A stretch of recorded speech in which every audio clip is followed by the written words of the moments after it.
Adani group ప్రతిష్ట మసకబారుతుంది. నిన్న మొన్నటి వరకు ఇన్వెస్టర్లకు ఫ్యాన్సీగా ఉన్న ఈ గ్రూప్ హిండెన్బర్గ్ నివేదికతో ప్రశ్నార్థకంగా మారింది. మరోవైపు అదానీ ఎంటర్ప్రైజెస్ 20,000 కోట్ల ఎఫ్పిఓను రద్దు చేయాలని తీర్మానించింది.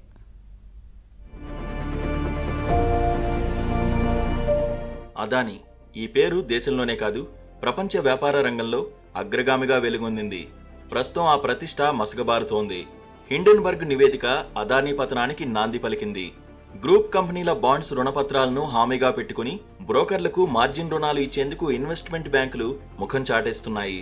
స్విట్జర్లాండ్ కేంద్రంగా పనిచేసే క్రెడిట్ సూయిస్ ఏజీ ఇప్పటికే ఈ విషయం స్పష్టం చేసినట్లు బ్లూంబర్గ్ వార్తా సంస్థ కథనం.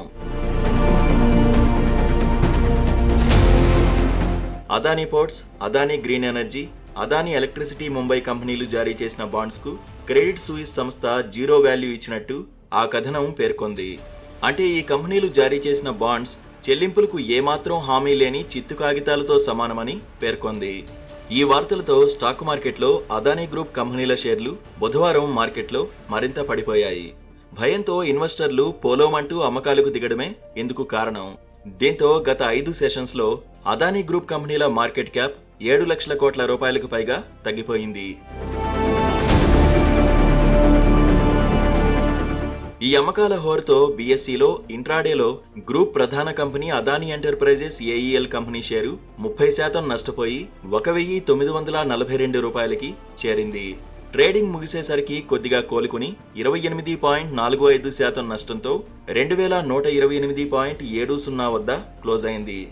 Adani ports, Adani total gas, Adani green energy, Adani Wilmar, Adani power, Adani transmission కంపెనీల షేర్లు 2.46% నుంచి 19.69% వరకు నష్టపోయాయి. ఇటీవల అదానీ గ్రూప్ చేతికి వచ్చిన అంబుజా సిమెంట్, ఏసీసీ, ఎన్డీటీవీ షేర్ల ధరలు 4.98% నుంచి 16.56% పడిపోయాయి. అదానీ గ్రూప్ కష్టాల ప్రభావం ప్రభుత్వ రంగ బ్యాంకులపైన కనిపిస్తోంది. అదానీ గ్రూప్ రుణాల్లో తమ వాటా 0.5% కూడా లేదని పిఎస్బీలు ఎంత మొత్తుకుంటున్నా ఇన్వెస్టర్లు నమ్మడం లేదు. క్రెడిట్ సూయిస్ వంటి విదేశీ ఇన్వెస్ట్మెంట్ సంస్థలు పిఎస్బీల షేర్లను వదిలించుకుంటున్నాయి. దీంతో నిఫ్టీ పిఎస్యు బ్యాంక్ సూచి బుధవారం ఇంట్రాడేలో 9.4% నష్టపోయింది. ఎస్బీఐ, ఓబీఓ, PNB, UBI, Indian Bank, IOB వంటి పిఎస్బీల షేర్లు 5% నుంచి 10% వరకు బేరమన్నాయి.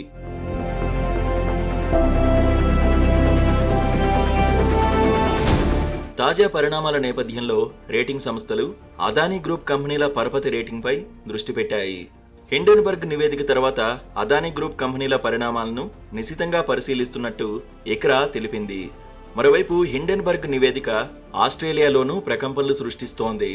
ఈ నివేదిక నేపథ్యంలో ఆ దేశ మార్కెట్ రెగ్యులేటరీ సంస్థ అదానీ గ్రూప్ కార్యాలయాలపై ప్రత్యేక దృష్టి పెట్టినట్టు సిడ్నీ మార్నింగ్ హెరాల్డ్ పత్రిక కథనం వెల్లడించింది.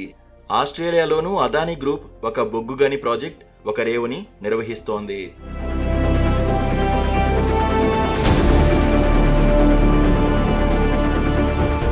మరోవైపు అదానీ గ్రూప్ అనూహ్య నిర్ణయం తీసుకుంది. అదానీ ఎంటర్ప్రైజెస్ 20,000 కోట్ల ఎఫ్పిఓను రద్దు చేయాలని తీర్మానించింది. ఈ ఇష్యూ ద్వారా సమీకరించిన నిధుల్ని ఇన్వెస్టర్లకు తిరిగి వాపస్ చేయాలని నిర్ణయించింది. ఏఈఎల్ డైరెక్టర్ల బోర్డు దీనికి సంబంధించి ఒక ప్రకటన విడుదల చేసింది. నైతిక విలువలకు కట్టుబడి ఈ నిర్ణయం తీసుకున్నట్టు ఓ ప్రకటన విడుదల చేసింది.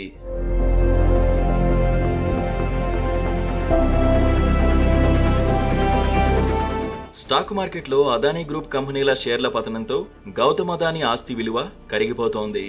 దీంతో ఆయన బుధవారం ఆసియాలోనే అత్యంత సంపన్నుడి హోదాను కోల్పోయారని ఫోర్బ్స్ పత్రిక తెలిపింది.